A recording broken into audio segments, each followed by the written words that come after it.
Eleanor Walsh pressed a handkerchief to her mouth as another coughing fit seized her thin frame, and through watering eyes, she tried to make out which of the men gathered near the stage office might be the rancher who had promised her a new life far from the crowded, disease-ridden tenements of Philadelphia. She had written to him in desperation after her parents died within weeks of each other from consumption, leaving her alone in a city that showed no mercy to orphaned women with no prospects and dwindling funds. His letters had been kind, practical, and honest about the hardships of frontier life. But she had been honest about nothing, least of all the cold she had caught 3 weeks into her journey west that had settled deep into her chest and refused to leave. Ryder stepped forward, removing his hat, revealing sun-darkened skin and eyes the color of creek water in summer. He was 32 years old, broad-shouldered from years of ranch work, and he had never expected to send away for a bride until his closest neighbor pointed out that he was getting older, and his ranch was getting lonelier, and maybe it was time to stop mourning a woman who had chosen a banker in Dallas over a struggling cattleman 5 years ago. Eleanor looked nothing like the daguerreotype she had sent, where her face had been fuller and her eyes had held a brightness that was nowhere to be seen in the exhausted woman before him. "Miss Walsh?" he asked, his voice gentle despite his concern at her obvious illness. Eleanor tried to speak, but another cough racked her body, this one so violent she had to brace herself against the stagecoach wheel. Ryder moved quickly, steadying her with one hand while taking her carpetbag with the other. Up close, he could feel the heat radiating from her skin and hear the rattle in her lungs that spoke of nights spent cold and uncomfortable during the long journey from Pennsylvania. "I apologize," Eleanor finally managed, her voice hoarse and barely above a whisper. "The journey was longer than I anticipated, and the accommodations were not always ideal." That was putting it mildly, Ryder thought, but he simply nodded and gestured toward the wagon he had waiting. "We will get you to the ranch and into a proper bed. Doc Brennan can come out this evening to take a look at you." Eleanor wanted to protest that she was fine, that she did not want to be a burden before they were even properly married. But she was so tired and cold despite the Texas heat that she simply nodded and allowed him to help her into the wagon. The seat was sun-warmed wood, and she sank onto it gratefully, pulling her shawl tighter around her shoulders even though sweat dampened her collar. Ryder climbed up beside her and clicked his tongue at the 2 horses, setting them into an easy walk through the dusty streets of Presidio. The town sat along the Rio Grande, across from its sister city of Ojinaga in Mexico, and it served as a trading post and watering hole for ranchers, cowboys, and travelers moving through the harsh desert landscape of western Texas. The buildings were a mix of adobe and weathered wood, built to withstand the punishing sun and the occasional violent thunderstorm that swept through the region. "The ranch is about 8 miles north," Ryder said, glancing at Eleanor with concern as she shivered beside him. "It is not much, but it is home. 300 acres, mostly good grazing land, a creek that runs year-round, and a house that I built myself 4 years ago." Eleanor nodded, trying to focus on his words rather than the ache in her chest and the fever that made everything seem slightly unreal. She had imagined this moment so many times during the journey west, pictured herself arriving fresh and ready to begin her new life, impressing her future husband with her domestic skills and good humor. Instead, she was arriving half dead from illness, looking like something the cat had dragged in, as her mother used to say. "Tell me about the house," she said, forcing herself to make conversation despite how much effort it took to speak. Ryder seemed to understand that she needed the distraction, because he began describing the 3-room structure he had built from local stone and timber, with a wide front porch that caught the evening breeze and a kitchen that had a real iron stove he had hauled all the way from San Antonio. He talked about the bedroom with its large window facing east to catch the morning light, and the smaller room he had been using for storage, but had cleared out in anticipation of her arrival, thinking perhaps it could be a sewing room or whatever she might need. Eleanor listened, and despite her misery, she felt a flutter of hope in her chest. This man, this stranger she had agreed to marry based on letters and a single photograph, was trying to make her feel welcome and wanted. His voice was steady and warm, and he kept looking over at her with an expression that was more concerned than disappointed, even though she knew she must be a terrible sight. The ranch appeared as they crested a low rise, and Eleanor caught her breath at the sight of it.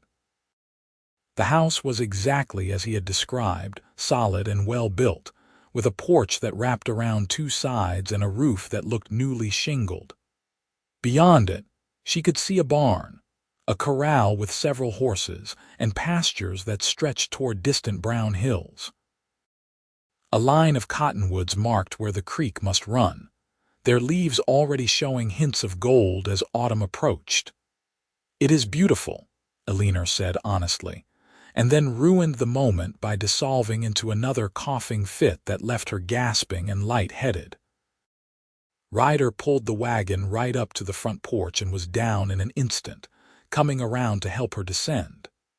Eleanor tried to manage on her own, but her legs were shaking and her vision swam, and suddenly Ryder's strong arms were lifting her as though she weighed nothing at all. She wanted to protest, to insist she could walk, but her body betrayed her by sagging against his chest, too exhausted to fight. He carried her through the front door into a main room that served as kitchen and living area combined, past a large stone fireplace and a table with 4 chairs, and into the bedroom she had heard him describe. The bed was larger than any she had ever slept in, covered with a thick quilt in shades of blue and green that looked store-bought rather than homemade. Ryder set her down carefully on top of the covers and immediately began unlacing her dusty boots. "I will get you some water and then ride for the doctor," he said, pulling off her boots and setting them aside. "There are clean blankets in the chest at the foot of the bed if you get cold." Eleanor watched him through fever-glazed eyes, this man who was supposed to be her husband but was instead playing nursemaid to a sick stranger. "I am sorry," she whispered. "This is not how I wanted to arrive." Ryder paused and looked at her directly, his expression serious. "You are here and you are alive. That is what matters. The rest we can figure out once you are well." He left the room, and Eleanor heard him moving around in the kitchen, the pump handle squeaking as he drew water. She tried to sit up, thinking she should at least remove her travel-stained dress, but the effort was too much. The room spun sickeningly, and she lay back down, closing her eyes against the vertigo. She heard Ryder return, felt him help her sit up enough to drink from a tin cup, the water cool and sweet against her parched throat. "I am going to ride to town now," Ryder said, easing her back down onto the pillows. "Mrs. Chen from the next ranch over will come sit with you until I get back. I know you do not know her yet, but she is a good woman, and I do not want to leave you alone." Eleanor wanted to tell him not to bother Mrs. Chen, that she would be fine alone for a few hours, but she was already drifting, the fever pulling her down into uneasy sleep. She was vaguely aware of Ryder tucking blankets around her, even though she was still fully dressed, of his hand briefly touching her forehead.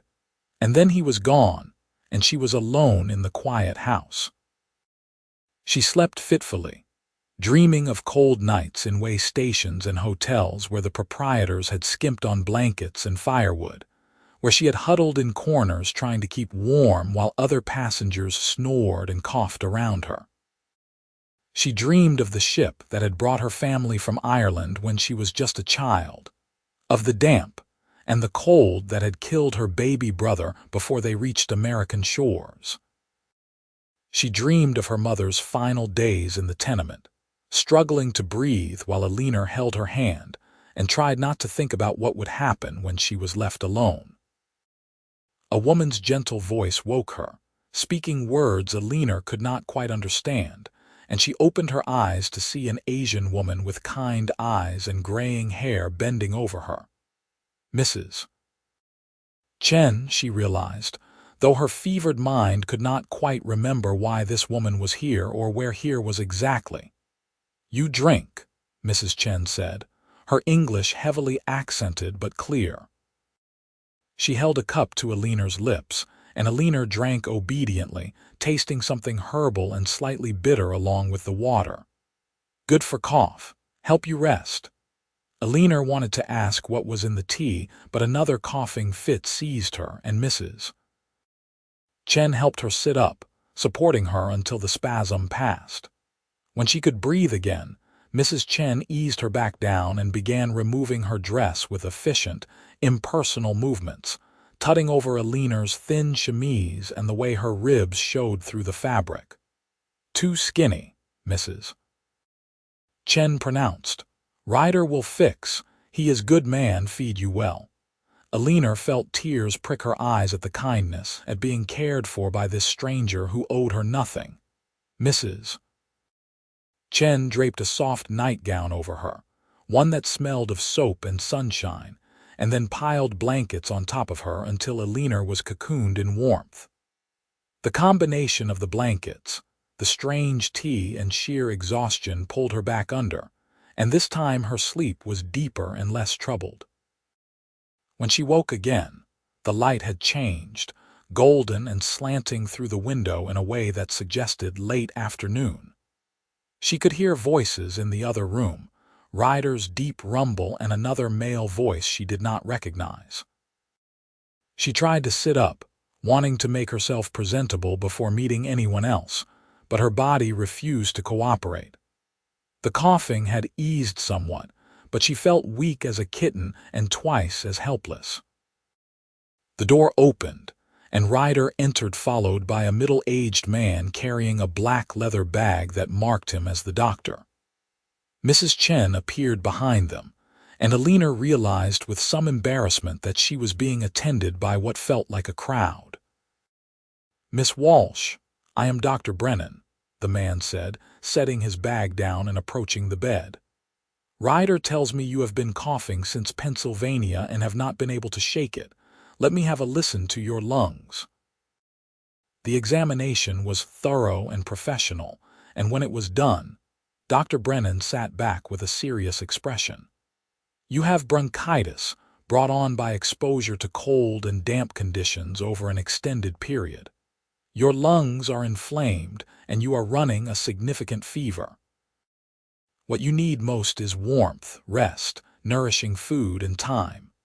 The bronchitis should clear on its own with proper care, but if it worsens or if you develop signs of pneumonia, we will need to take more aggressive measures." "How long?" Ryder asked from where he stood near the door. 2 weeks, perhaps 3 before she is fully recovered. She should stay in bed as much as possible, stay warm, and drink plenty of fluids. Mrs. Chen's herbal tea will help with the cough and the inflammation. I will leave some powder for the fever as well." Eleanor listened to them discuss her as though she were not there, too tired to protest or participate. She closed her eyes, feeling the weight of disappointment settle over her like a shroud. She had come west to be a wife, to be useful and productive, and instead she was an invalid who could not even care for herself. After the doctor left, Ryder returned to the bedroom and pulled a chair close to the bed. Eleanor forced herself to open her eyes and look at him. In the golden afternoon light, she could see that he was younger than she had thought at first, though hard work had carved lines around his eyes and mouth. His hands, resting on his knees, were calloused and scarred, the hands of a man who knew physical labor intimately. "I know this is not what you expected," Eleanor said, her voice still hoarse. If you want to put me back on a stage to Philadelphia when I am well enough to travel, I would understand. Ryder looked surprised, then almost angry. Why in blazes would I do that? Because you sent for a wife, not an invalid. Because I am useless to you like this. Because you have every right to feel cheated. Ryder leaned forward, his elbows on his knees. Eleanor, may I call you Eleanor? Or do you prefer something else? Eleanor is fine, she whispered. Eleanor, I am going to tell you something and I want you to listen. I did not send for a wife because I needed another ranch hand. I sent for a wife because I was lonely. Because this house was empty except for me, and I wanted someone to share it with. Someone to talk to at the end of a long day. Someone to build a life with. You being sick does not change any of that. It just means we are starting differently than I expected. So, you are going to rest and get well, and we are going to take the time to get to know each other properly before we think about getting married. Does that sound reasonable to you? Eleanor felt tears spill down her cheeks, surprising her with their suddenness. She had been alone for so long, scraping by in Philadelphia with no one to care whether she lived or died. And now this man, this stranger, was offering her exactly what she had been desperate for: safety and kindness without conditions attached. That sounds more than reasonable, she managed. Thank you. Ryder reached out and briefly squeezed her hand, his palm warm and rough against her fever-chilled skin. Now, Mrs. Chen has left some soup on the stove, and I am going to bring you some along with more of that tea. You are going to eat every bit of it and then you are going to sleep. Tomorrow we can worry about tomorrow. Over the following days, a routine established itself. Ryder would wake before dawn to tend to the ranch work, feeding livestock and checking on his small herd of cattle. He would return to the house every few hours to check on Eleanor, bringing her water, tea, soup, or whatever Mrs. Chen had prepared and left warming on the stove. Mrs. Chen came every day, a steady presence who spoke little but communicated much through her gentle care. She would wash Eleanor's face and hands with cool water, help her use the chamber pot without making her feel ashamed, and change the bedding when the fever sweats soaked through. Eleanor slept more than she had in months, deep restorative sleep punctuated by bouts of coughing that gradually became less frequent and less violent. When she was awake, she found herself studying the room she was in, learning its details. The furniture was simple but well made, clearly crafted by someone who knew their way around woodworking. The walls were whitewashed plaster over stone, and someone Ryder, she assumed, had hung curtains at the window blue gingham that let in light while providing privacy. On the third day, she was strong enough to sit up for longer periods, and Ryder brought his supper into the bedroom so they could eat together. He sat in the chair he had claimed as his own, a plate balanced on his knees, and told her about his day in a way that suggested he was unaccustomed to having anyone to talk to. The creek is running lower than I would like for this time of year, he said, cutting into a piece of beef with more focus than the task required. If we do not get rain soon, I may need to move some of the herd closer to the river. Is that common, for the creek to run low? Eleanor asked, sipping the broth from her own bowl of stew. She could not manage the chunks of meat and vegetables yet, but the rich liquid was the most delicious thing she had tasted in weeks. It happens. This country is harsh, and water is always the limiting factor for how many head you can run. Some years are better than others. Tell me about the ranch, Eleanor said, settling back against the pillows. How you came to be here. Ryder set aside his empty plate and leaned back in his chair, his expression thoughtful. I came to Texas in 1873, just after my 20th birthday. My father had died the previous year, and my mother followed 6 months later. I sold the family farm in Missouri and headed south, looking for something different. I worked on various ranches for a few years, learning the cattle business and saving every penny I could. When this land came available in 1875, I bought it with everything I had and started building. That must have been incredibly difficult, Eleanor said. Starting from nothing in such a harsh place. It was. There were times I was not sure I would make it. The first winter, I was living in a dugout shelter with barely enough firewood to keep from freezing. I had 30 head of cattle and no real knowledge of how to survive a Texas winter. Lost half the herd that year.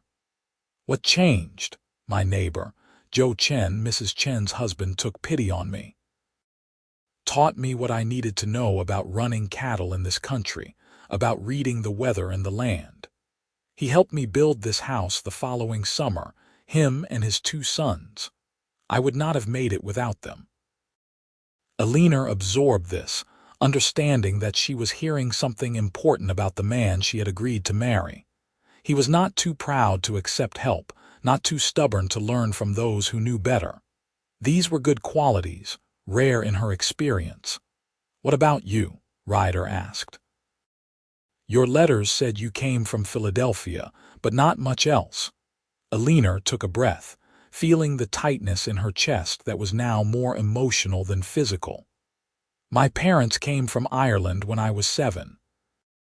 My father was a carpenter, a good one, but work was inconsistent, and we lived in a tenement in a part of the city where disease spread like wildfire.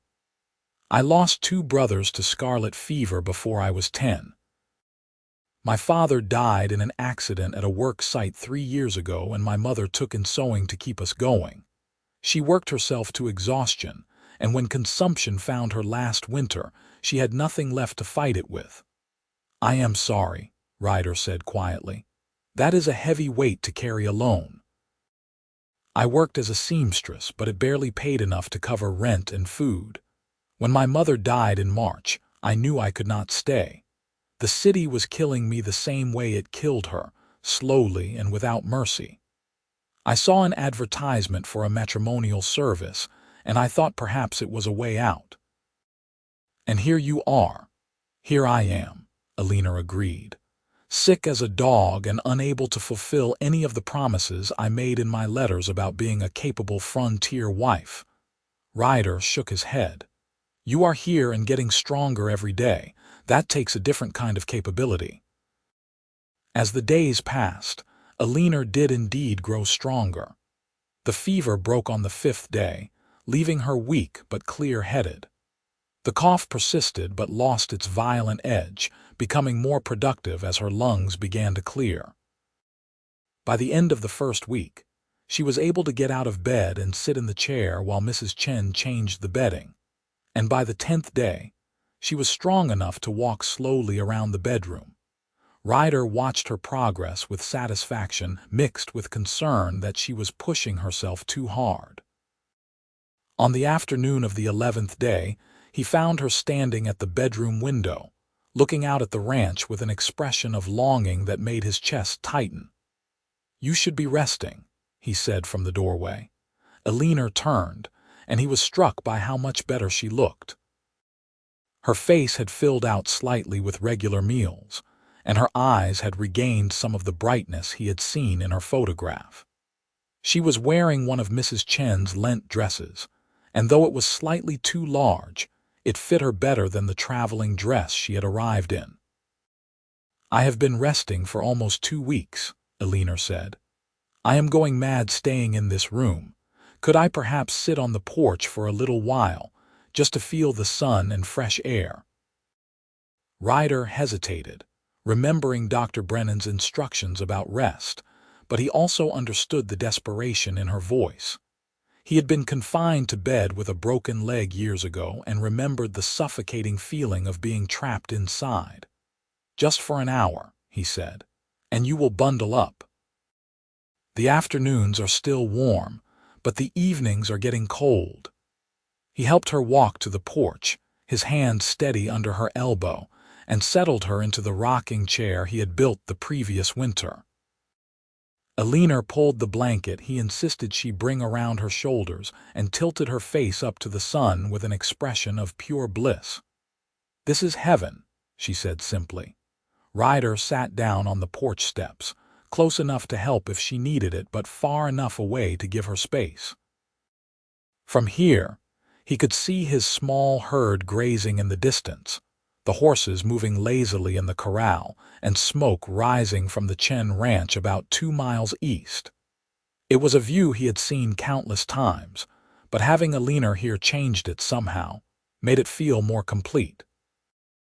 "Tell me about Presidio," Eleanor said, breaking the comfortable silence.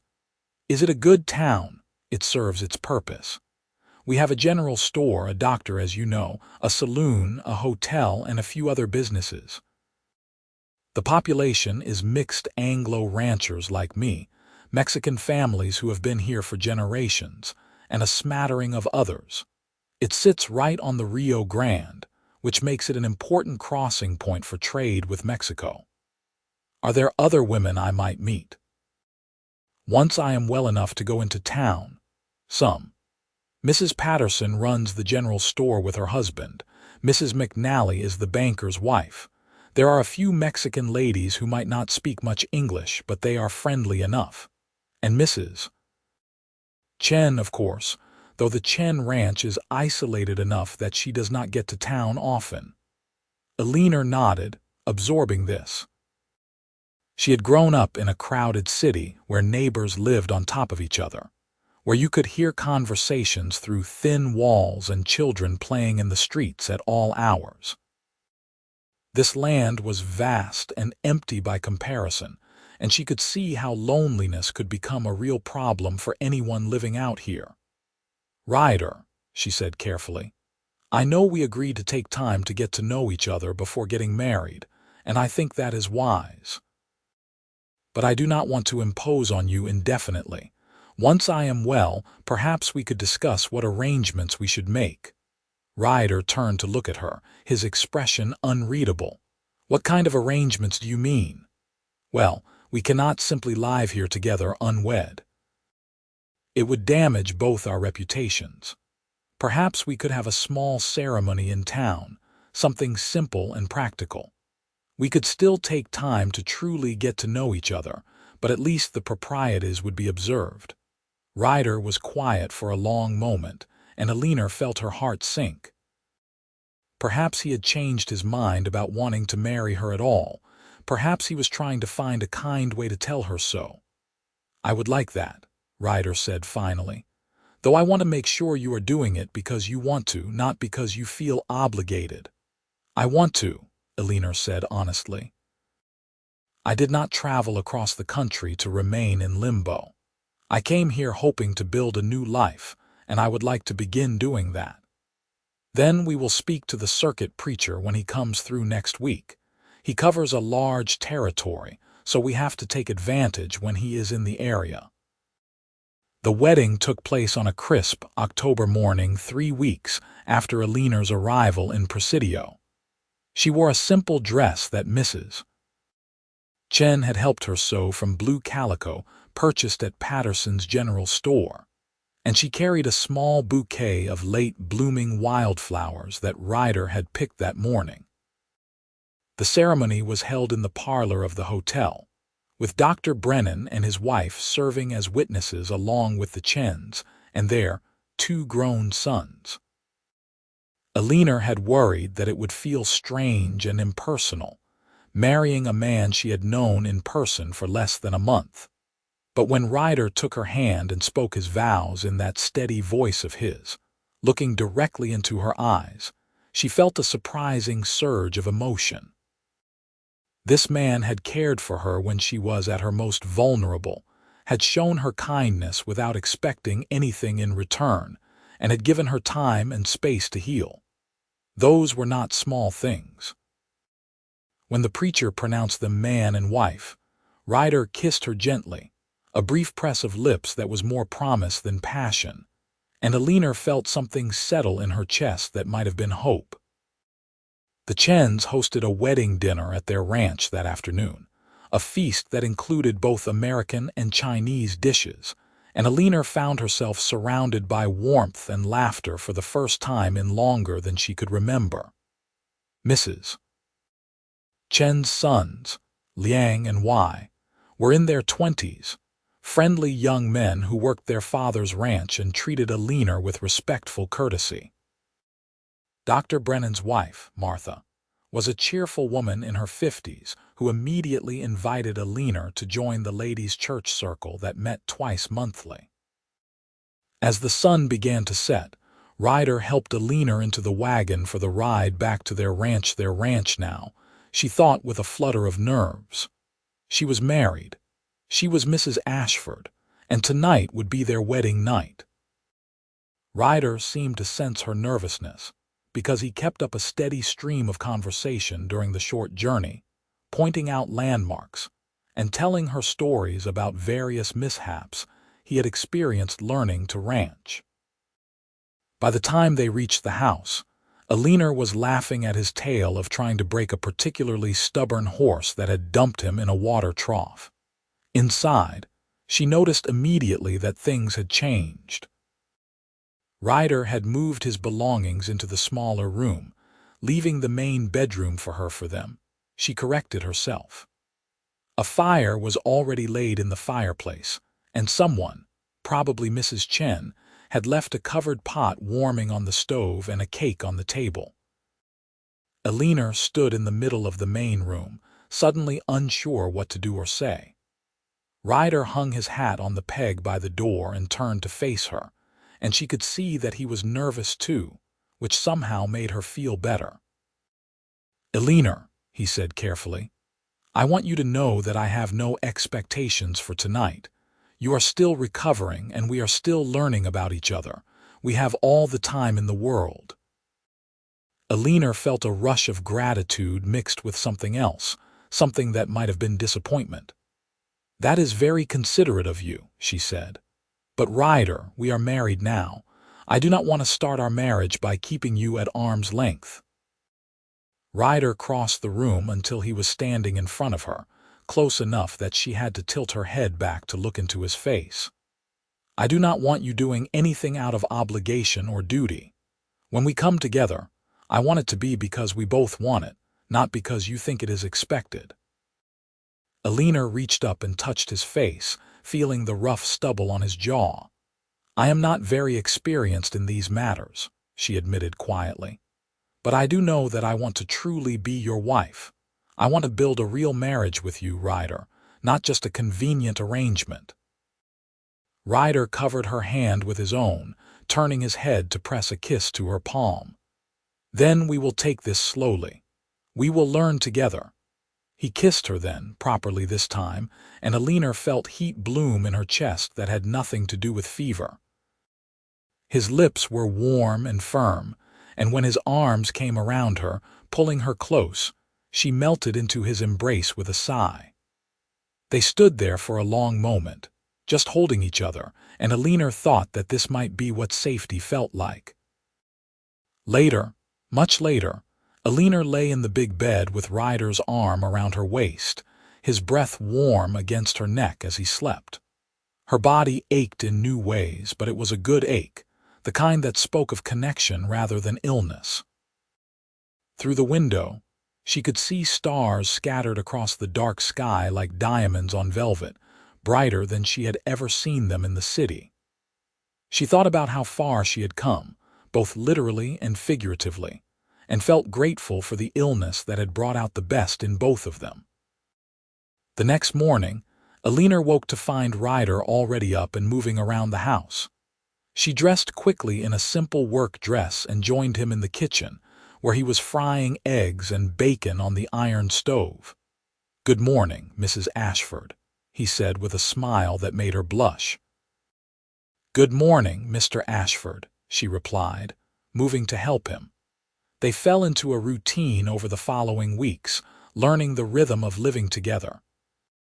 Eleanor was still not strong enough for heavy work, but she could prepare meals, tend the kitchen garden that had been sadly neglected, and begin putting her own stamp on the house. She sewed curtains for the main room, organized the pantry, and started learning from Mrs. Chen how to preserve food for the winter. Ryder continued his ranch work, but now he came home for the midday meal, and they would sit together at the table, talking about their day.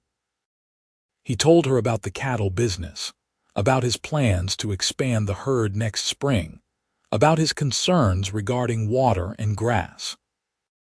She told him about her progress with the garden, about a letter she was writing to a former neighbor in Philadelphia, about her plans to make a proper quilt once she could get to town to buy fabric. They were becoming friends, Eleanor realized with some surprise. She had not expected that in a marriage arranged through letters. She had expected duty and companionship, perhaps affection over time, but this easy intimacy that was developing between them was something more precious.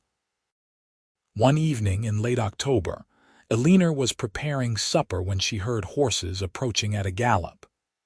Ryder was out checking on the herd, and she felt a flutter of nervousness as the sound grew closer. She moved to the window and saw 3 riders pull up in front of the house, rough-looking men on lathered horses, who dismounted and began looking around the property with an air of ownership that immediately set her on edge. She considered staying inside and pretending no one was home, but they had clearly seen the smoke from the chimney. Taking a breath, she opened the door and stepped onto the porch, making sure to keep her expression neutral and her voice steady. "Can I help you, gentlemen?" The tallest of the 3, a man with a scarred face and cold eyes, looked her up and down in a way that made her skin crawl. "We are looking for water and maybe a meal. Our horses are tired, and we have been riding all day." Eleanor knew that frontier hospitality demanded she offer help to travelers, but every instinct was screaming that these men were dangerous. "My husband is expected back any moment," she said carefully. "I am sure he would be happy to discuss what we can offer." "Your husband," the man repeated, his tone making it clear he did not believe her. "Well, maybe we will just help ourselves while we wait for him." They started toward the water trough, and Eleanor felt panic rise in her throat. She turned to go back inside, thinking she could bar the door and pray Ryder returned soon, but the scarred man was faster. He grabbed her arm, spinning her around. "Not so fast, sweetheart. We have been on the trail for days, and a pretty woman offering hospitality is just what we need." Eleanor tried to pull free, but his grip was iron. She opened her mouth to scream just as a shot rang out, the bullet striking the ground inches from the man's feet. He released her instantly, all 3 men spinning toward the sound. Ryder sat on his horse about 50 yards away, a rifle aimed at the group, his face carved from stone. "Get your hands off my wife and get off my property. Now." The scarred man raised his hands slowly, his expression calculating. "No need for violence, friend. We were just asking for some water." "You were doing more than asking. Mount up and ride out, or the next shot will not be a warning." For a tense moment, no one moved. Eleanor could see the men weighing their options, could see the moment they decided Ryder was serious. They backed toward their horses, mounted quickly, and rode off at a gallop, heading south toward the river. Ryder waited until they were out of sight before lowering the rifle and dismounting. He crossed to Eleanor in 3 long strides, pulling her into his arms. She could feel him shaking, whether from anger or fear she could not tell. "Are you hurt? Did they hurt you?" His voice was rough and his hands moved over her as though checking for injuries. "I am fine. You came just in time." Eleanor held onto him tightly, her own fear catching up with her now that the danger had passed. Who were they? Outlaws, most likely. Men running from the law who use this area to cross into Mexico. "I should have warned you, should have taught you how to handle the rifle." He pulled back to look at her, his eyes intense. "From now on, you keep the shotgun by the door when you are home alone. Can you shoot?" "I never have, but I can learn." Over the next few days, Ryder taught her how to load, aim, and fire the shotgun he kept for hunting. Eleanor proved to be a decent shot, and the knowledge that she could defend herself if necessary gave her confidence.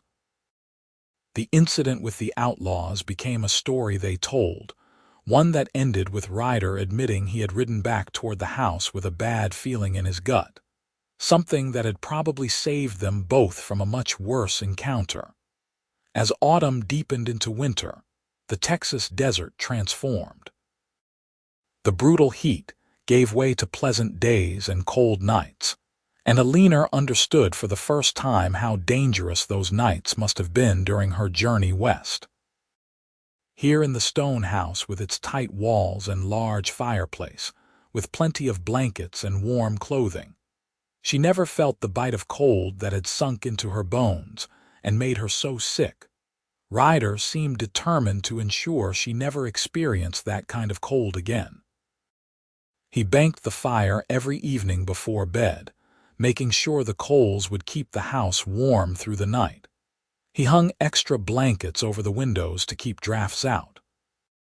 When she mentioned one morning that her feet had been cold during the night, he spent the afternoon making a bed warmer from a flat stone that could be heated in the fire and wrapped in cloth. "You are being overprotective," Eleanor said with fond exasperation as he demonstrated how the bed warmer worked. "You almost died from being cold," Ryder replied seriously.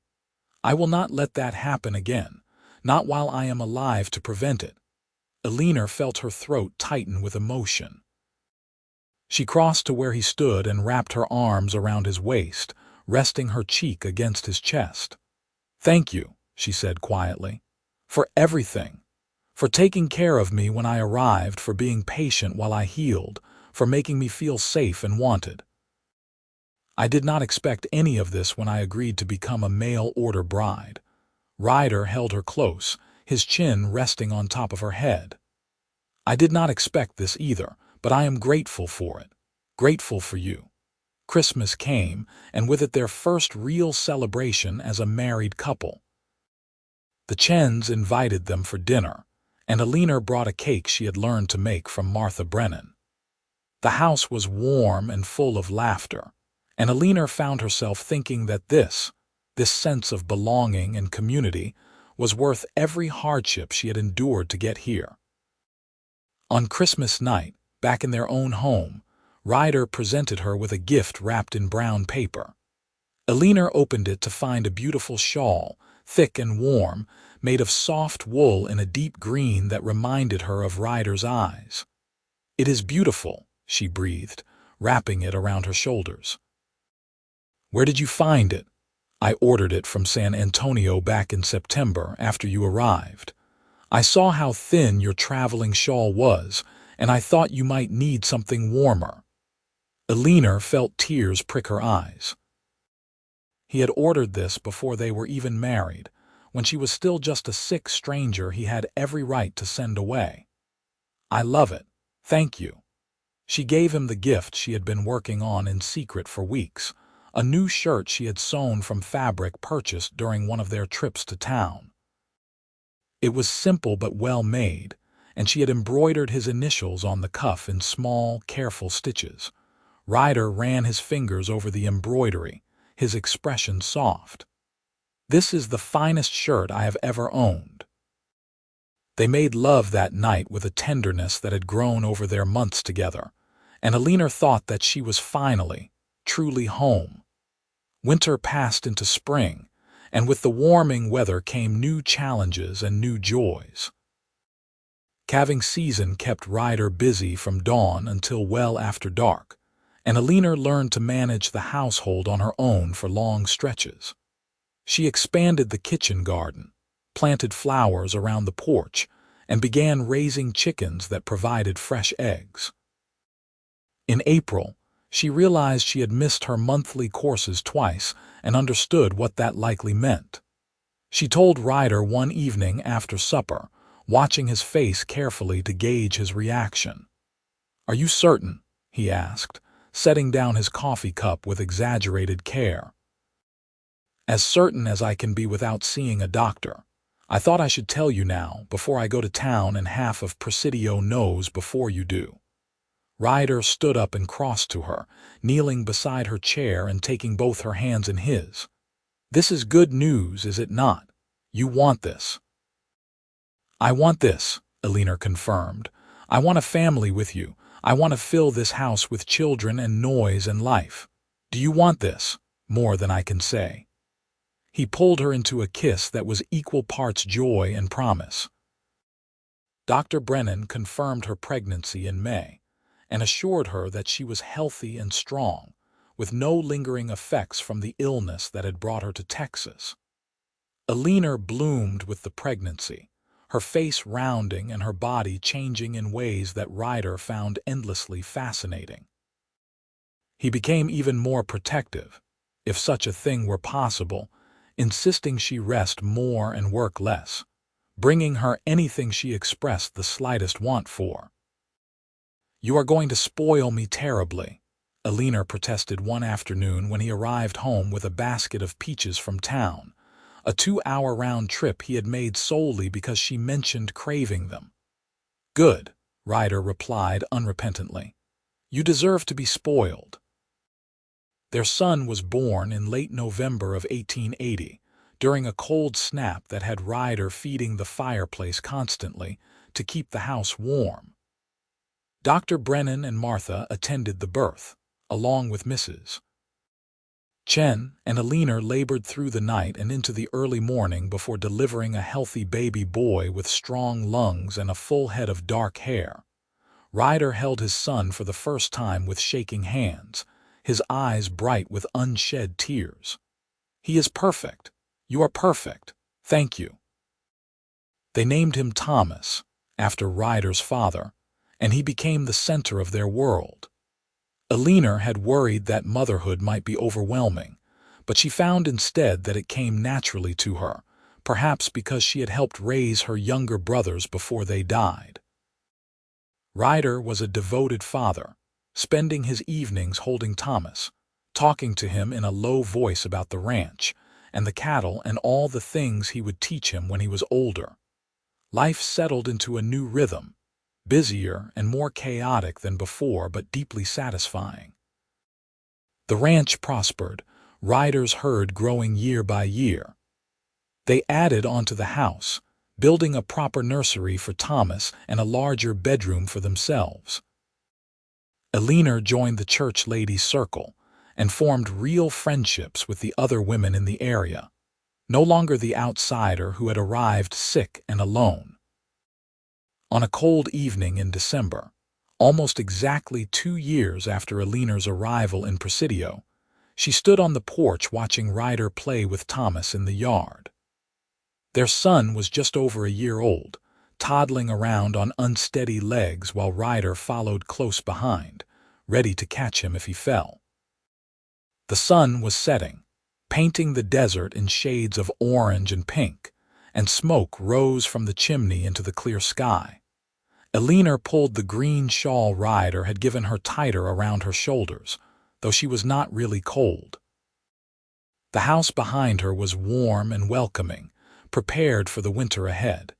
She had food stored, firewood stacked, warm clothes for all of them. She would never sleep cold again, never wake shivering and alone in an unheated room. That was the gift Ryder had given her, not just physical warmth but emotional warmth as well, a sense of safety and belonging she had never expected to find. Ryder looked up and caught her watching them, and the smile he gave her was full of love and contentment. He scooped Thomas up and headed toward the porch, and Eleanor opened the door to welcome them inside, to warmth and light and home. Thomas grew into a sturdy, curious boy who followed his father everywhere, chattering constantly in the way of small children. When he was 3, Eleanor discovered she was pregnant again, and this time the pregnancy was easier, her body more prepared for what was to come. Their daughter was born in the summer of 1883, during the hottest part of the year, and they named her Rose after Eleanor's mother. Rose was different from her brother from the start, quieter and more thoughtful, with Eleanor's dark eyes and Ryder's stubborn determination. Eleanor loved watching Ryder with his daughter, the way this rough cowboy became gentle and tender when holding the tiny girl. The ranch continued to grow and prosper. Ryder hired 2 hands to help with the work, young men who lived in a bunkhouse he built near the barn. Eleanor's garden expanded until she was producing more vegetables than they could eat, and she began preserving and selling the excess in town. The house filled with the sounds of children and laughter, and visitors became common as the Ashfords became known for their hospitality. When Thomas was 6 and Rose was 3, Eleanor found herself pregnant once more, and this time she gave birth to twin boys who they named James and William. The house became truly chaotic then, full of noise and activity from dawn until dark. Ryder built another addition, adding 2 more bedrooms to accommodate their growing family.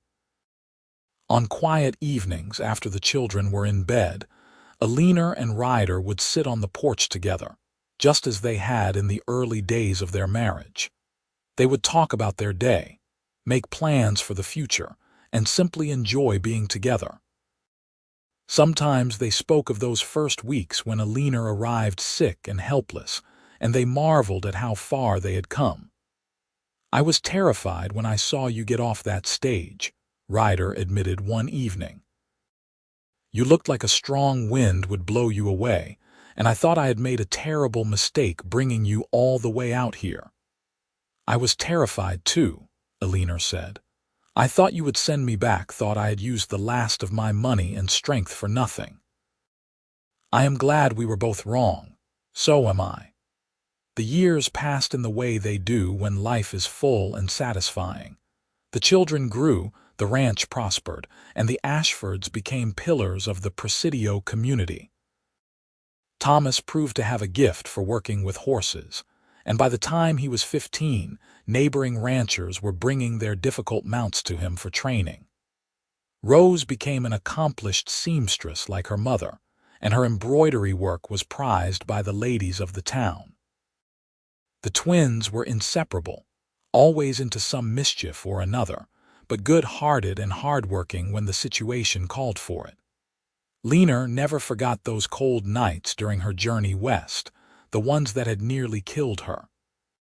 She made sure that no traveler passing through their land was ever turned away, that they always had warm food and a place to sleep.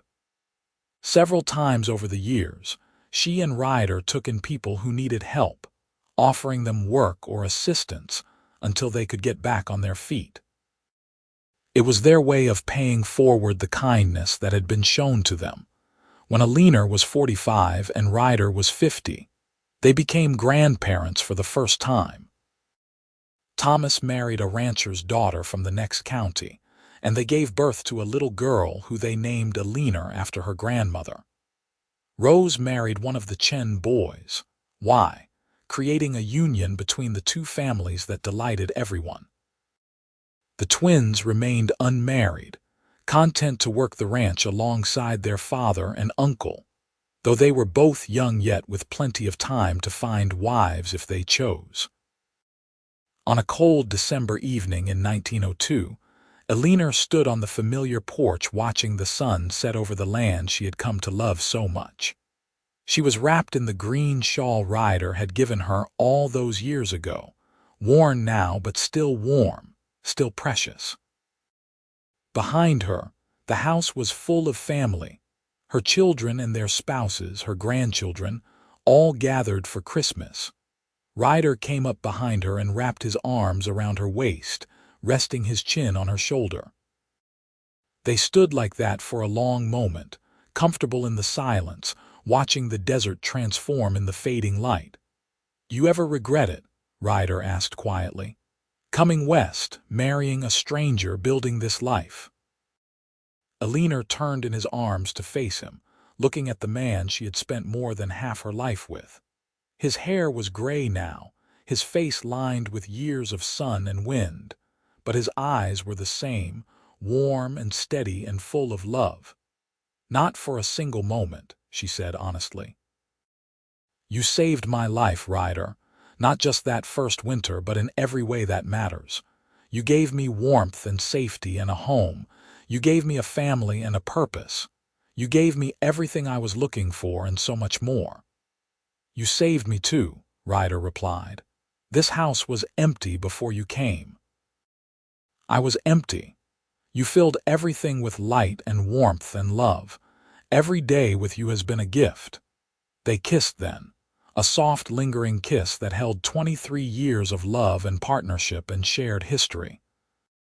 From inside, they could hear the sounds of their family, voices raised in laughter and conversation, children running and playing, all the beautiful chaos of a house full of life and love. "We should go back inside," Eleanor said, though she made no move to do so. "In a moment," Ryder replied. "I want to hold you here for just a moment longer, just the two of us." So they stood there on the porch as the stars began to emerge in the darkening sky, holding each other close against the winter cold. Two people who had found each other against all odds and built something beautiful and lasting together. Eleanor thought about that terrified, sick woman who had stumbled off the stage coach so many years ago. And she wished she could tell that woman that everything would be all right, that she was heading toward love and warmth and home. The fire crackled in the hearth. The house stood solid and strong around them, and Eleanor knew with absolute certainty that she would never sleep cold again, not in any way that mattered. She had Ryder, she had her family, and she had this life they had built together from nothing but hope and determination and love. It was more than enough. It was everything. As they finally turned to go back inside, back to their family and the warmth of home, Eleanor took one last look at the desert she had come to love, at the land that had tested her and ultimately embraced her. Tomorrow would bring new challenges and new joys, but tonight was for gratitude and celebration, for being surrounded by the people she loved most in the world, in the home she and Ryder had built together. The door closed behind them, shutting out the cold night air, and the Ashford house glowed warm and bright in the darkness, a beacon of love and family in the vast Texas landscape. Inside, generations gathered together, connected by the love story that had begun with a coughing woman and a kind cowboy who made sure she never slept cold again, and who in the process found exactly what they had both been searching for without knowing it. They had found each other, and in finding each other, they had found home,